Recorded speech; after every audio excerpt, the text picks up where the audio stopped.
Muchísimas gracias, doctor Mesquida, por su intervención. Le doy la palabra al doctor Nóbrega. Adelante, bienvenido.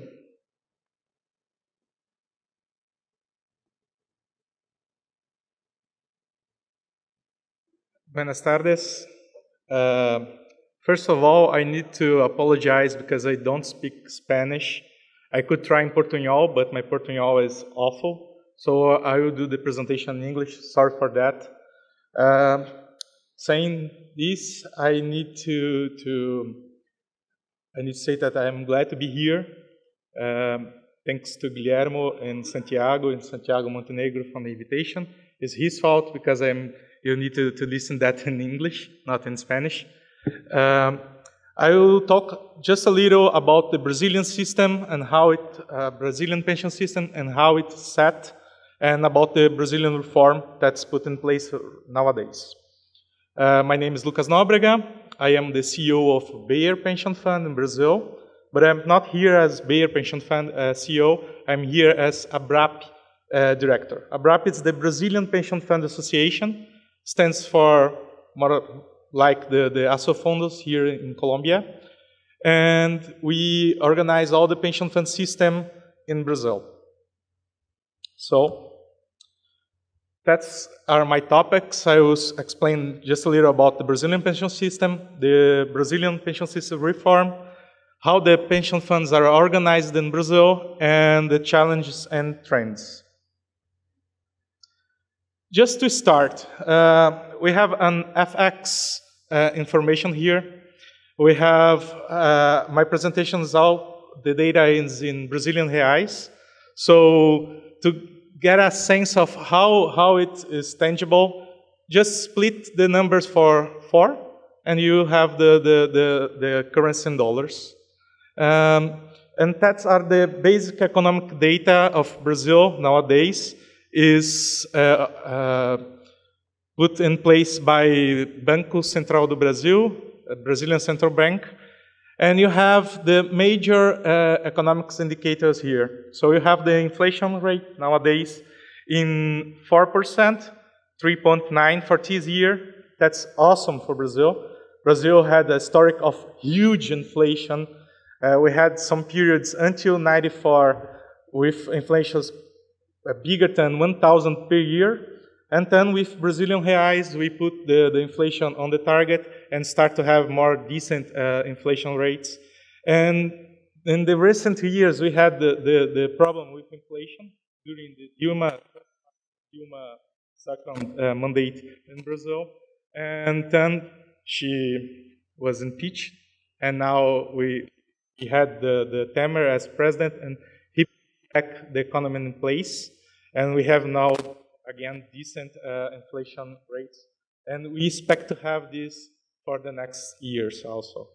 The problem is still in the GDP. We don't have a good enough GDP. We discussed in the beginning of this morning about the potential GDP. In Brazil, we say that we should have a potential of 4.5 points. And as you can see, we have 2% of growth in GDP. That's a shame. We could grow much better than this. But what's the problem? We have the production problem. We are not so efficient in the production.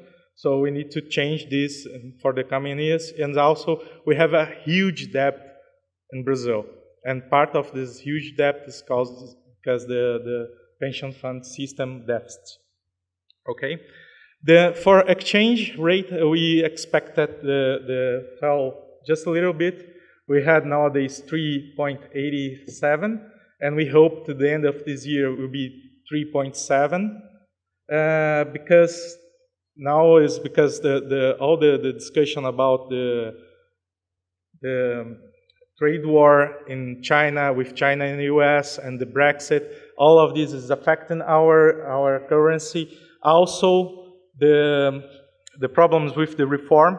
Everyone is expecting that Bolsonaro could have a good reform in his government, but every day he says something on the Twitter, and everything's mess, especially in the stock exchange, and that's why we have this currency nowadays. And for at least we have the basic information of Selic. That's our basic interest rate in Brazil. It's like Fed funds. And it's 6.5. This is amazing. I work in pension funds for last 12 years, and I never saw this kind of interest rate. That's disruptive in Brazilian terms. It's still very high, but the lowest level in the whole history of Brazil, 6.5 per year. It's a change for all the mindsets of the pension fund and investment arena in Brazil. It's completely outstanding. And they project some hikes in the tax up to 8 in 2 years. But for this year, the bias is for could have another cut in the interest rate to 6 or 6.25. So we had a weak economy nowadays, but with a good perspective for the coming years. Let's go for the Brazilian pension system. You have the first pillar that's a little bit blurry between the social security and pensions. You have the assistance here in the first pillar. And the first pillar is split in 2 buckets. You have the governmental work, the people that work in the government, that is responsible for the half of the Brazilian deficit in pension area. Okay, if you look for the data, they are 6.3 million people, but they are responsible for 176 billion reais per year of deficit. And when you look for the general people, for Brazilian workers, ex-government, we are speaking about 60 million people in this system, with 35 million retirees, with a deficit of 195 billion. So it's more or less the same deficit, but we have 10 times more in the non-governmental system. So the main issue that Bolsonaro wants to attack in his reform is the distortion caused in these 2 systems, specifically in the governmental system. Okay? And then you have the second pillar, that's a complementary pillar, that's where ABRAPP is working. It's the private pension regime that's complementary. Only big companies or big unions have pension funds in Brazil. Okay, that system has an asset of 900 billion in the in the down box. You can see that we have 900 billion reais, Brazilian reais, and we have 2.7 million members in these systems, and we pay more or less per month, here is per year, but it's a mistake, it's per month, about 1 billion reais in benefits for our current retirees. In the number of the system, you have 1,600 billion reais, but the numbers are put together with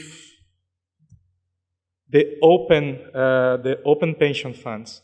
That is also voluntary, but is voluntary per person. So if you want, you can do a voluntary pension fund, a voluntary contribution for a pension fund, but this pension fund that's open is created by insurance and bank companies. If you want to go to a bank and open there an account specifically for pensions, okay? And this amount of money is also 800 billion reais.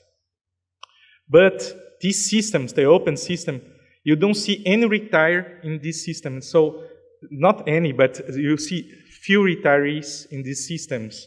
When you look for the number of benefits paid, is 10 times less than the payment of the pension fund system. Okay. One important distinction in between both systems is when you look for pension funds in Brazil, they are all trustees. they don't have any, they are not searching for profits. And the open system, they are searching also for profits, since they are banks and insurance companies. So, this bomb is set. It's not there because Bolsonaro is in the government. I think all the countries around the world have the same problem, have the same bomb, and need to solve how to fix it.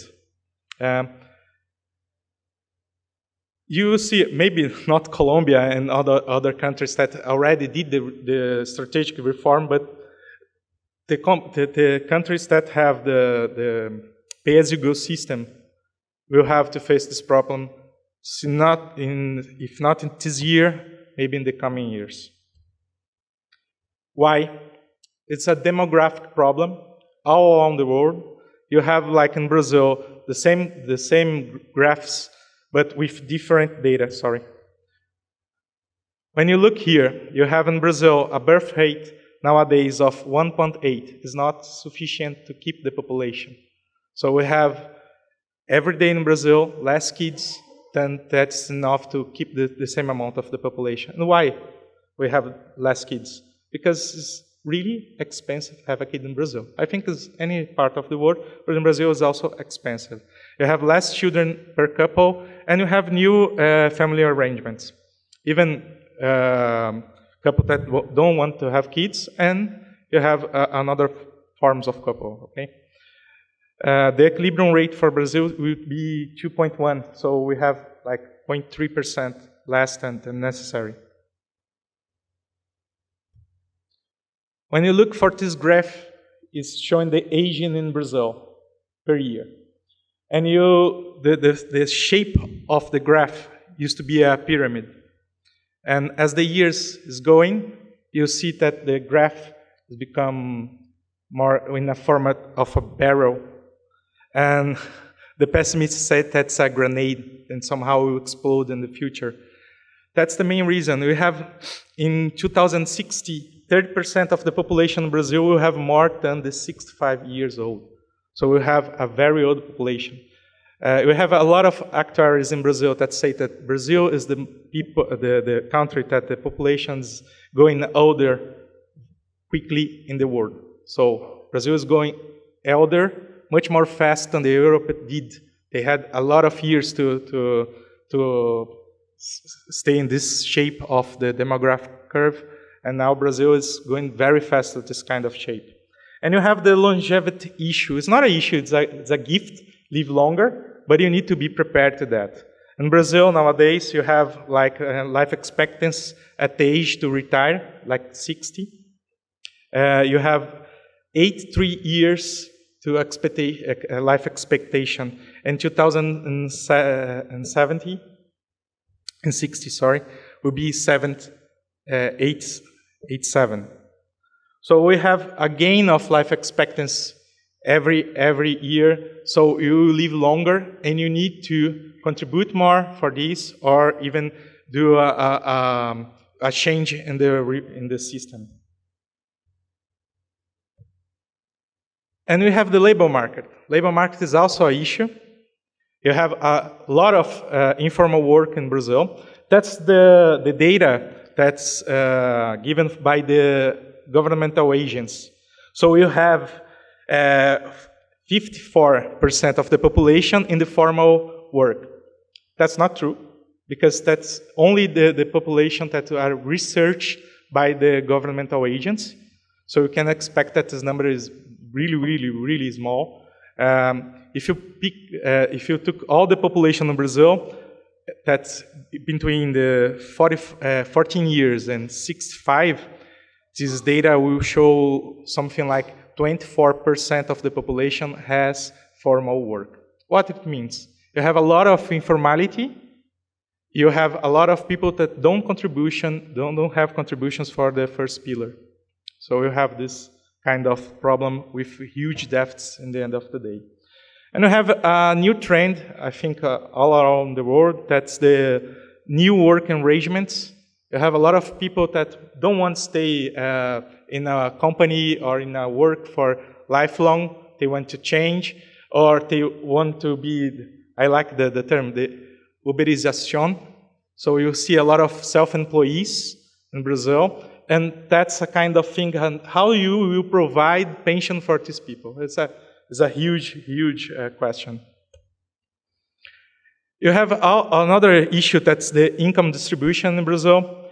This number, 998, is the minimum wage. So 40% of the Brazilian population receive one minimum wage.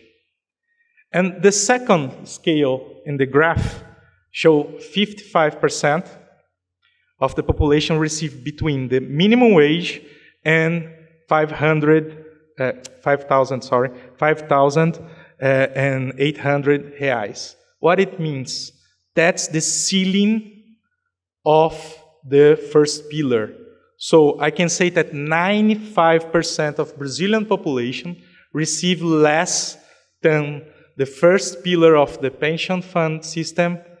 It means that only 5% of the population in Brazil has enough reason to do a complementary pension fund or a complementary, a voluntary pension system. So that's really, really relevant to the data I show in the next chart. Another thing, you have the household income average is 2,200 reais. So it's more or less $500. It's quite low, but it's enough to live in Brazil. And you have the public average pension benefits is 1,000 reais.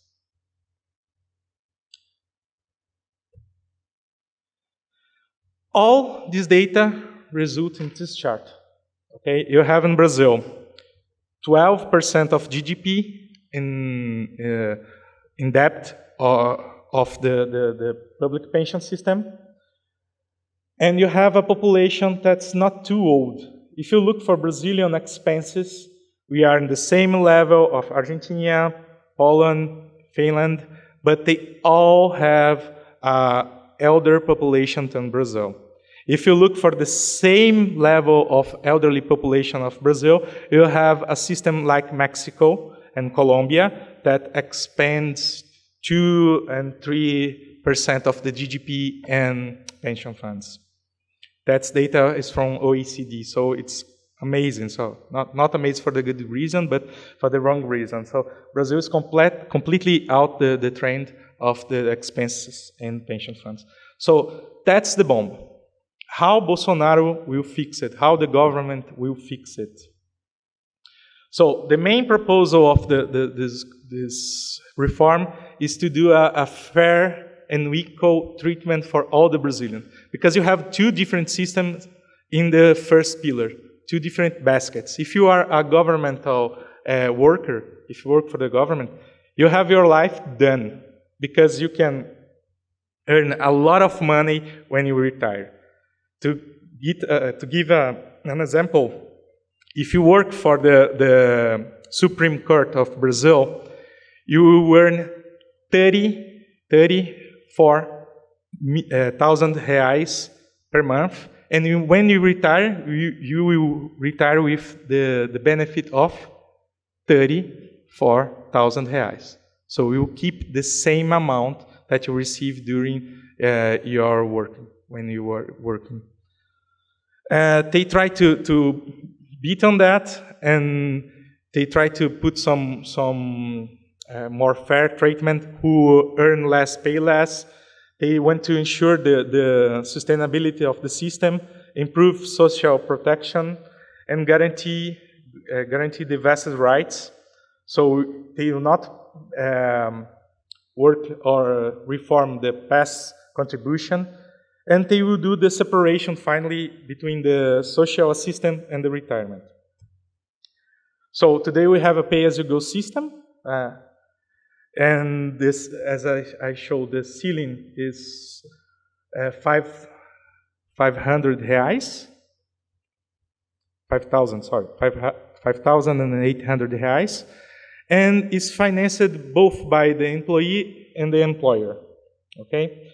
And you have this age to retire, but only for, you can retire before these ages, only if you work for 30 years. And they want to change for a pay-as-you-go system, still the pay-as-you-go, and create a compulsory capitalization system. But the main reform will be in the years to retire. They will set a minimal year to retire. They will go from 60 for men, for 65, and to women from 55 to 62. The major reform will be that. And they put in place in the reform, they want to do the compulsory capitalization, but now, and the way it is in the Congress, the Brazilian Congress, they will not set any form for this compulsory capitalization system. What we comment as ABRAPP regarding this reform is only parametric. They keep the contribution percentage, the same benefit level. The only thing they change the benefit level is for the governmental employees. They focus only the pay-as-you-go system. They try not to define the capitalization model, and they not set how the capitalization model will be done, if it by the notional accounts or truly capitalization model with a system and how the system administration will be. So what are the issues? Nowadays, we have a lack of political experience of Bolsonaro's government. What I'm trying to say with that is Bolsonaro was a congressman. He was a congressman for 5 mandates in Brazil, more than 20 years. But he's not prepared to be a president. He is prepared to be a president. He was elected for that, but he don't have the experience to deal with the whole Congress. So it will be hard to him to pass this reform the way it is. And the Congress will probably change the reform because we have a lot of political pressure, population pressures against the reform. Even if the reform is somehow subtle, change only parametric measures, it still have a lot of political pressure against that. ABRAPP, as a pension fund content in Brazil, it set also a proposition for the reform. We set a basic income for all the Brazilians. It's a half of the minimum wage. This benefit will be a complementary benefit only for the poor people. And you have the pay-as-you-go. What we propose is a pay-as-you-go system for until 1,000 reais. Why 1,500 reais? Why that? Because we think if you have a huge pay-as-you-go system put in place like in Brazil, you don't have any incentive to do that, to do a capitalization system. So we are trying to set a capitalization system done by pension funds and also for insurance companies, and a complementary system done by insurance companies and banks also. So that's our way to see what's the best standard for pension funds, for pension fund regimes among the countries, especially for Brazil. We sent this proposal for Paulo Guedes, that is the finance minister in Brazil. He received that and put in place their reform. The reform, Paulo Guedes, Mr. Paulo Guedes, that's the finance minister in Brazil, was working in Chile during the Pinochet government, and he saw how they implement the system there, the AFPs, and how the system works, and he will probably move from our current system today for somehow a model that go for AFPs. It's probably, it's not set yet, but he want to go for this kind of model. About pension funds in Brazil. The system was created in 1976. There is some pension funds that is older than this.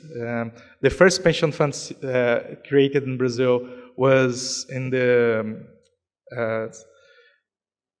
it was in 1886, so it has more or less is more than 200 years, and it's from the Brazilian bank, Banco do Brasil. And we have a number of pension funds that decrease in the last years, and in the recent years. Why? Because you have a lot of regulation and bureaucratic system that's discourage the creation of new pension funds. So in Brazil, if you want to do pension for your employees, you go for the open market. You go to do that in the insurance company. Nowadays, is usually the company do like this. And you have the people, the CEOs of the company, the leaders, don't want to have actuarial risk. So you see more and more companies going from DB plans to DC plans. So DB are falling down. I will show a graph about that. So you have the creation in 2004 of the complementary system for federal and state government. So only the people that get into the government system is the people that work from 2005 and beyond. We have the creation now in Brazil of family plans. We intend to offer our products for more people, especially for the couple, for the partner of the employee and their sons. And you see a lot of implementation of behavioral economics inside the pensions in Brazil. That's a hot topic. We need to do more behavioral economics approach in the pension fund system because we need to make it more flexible, more, sexy to the employees and for the general population. You see a lot of people that get into the system. It's an opt-in system, so you need to fill a form and say, I want to get part of the system. So it's hard to convince someone that just get into the company to say, let's do a plan for 30 years when you get it. So they don't see the long run. They only focus on the short run. So we are trying to put more flexible benefits inside these plans. What I said, you have this interest rate in Brazil was 14.25% until 2016, was a huge interest rate, and it fell up to 6.5%. So what this drop in the interest rate did in Brazil? They put pressure in all pension funds to go for the risk. So you have a diversification in portfolios, search for more risk and volatile investments, search for alpha generation inside the portfolios, and the reduction of the discount rates in DB plans. And that put pressure inside the companies, and the companies, in consequence, close the DB plans or move to DC plans. So the 900 billion reais correspond to 13% of Brazilian GDP. We have 297 pension funds in Brazil with a lot of plans, 1,000 plans. We have a very good ratio of solvency, that's 98%, and 2.5% of work population in Brazil. And that was the shape of the industry. You see the fall of DB plans among the years and the growth of DC plans among the years. So we have a lot of plans in Brazil, but they are mostly company-owned plans, mostly. You don't have any plan in a pension fund in Brazil that's offered for general population, only for companies or unions. What are the challenges nowadays when you look for a pension fund system? You have this most important trigger, that's approval of the reform by Brazilian Congress. We think that we should approve the reform until of the middle of this year or in the early of the August or September. and how they will define the contribution, the defined contribution model for this capitalization system.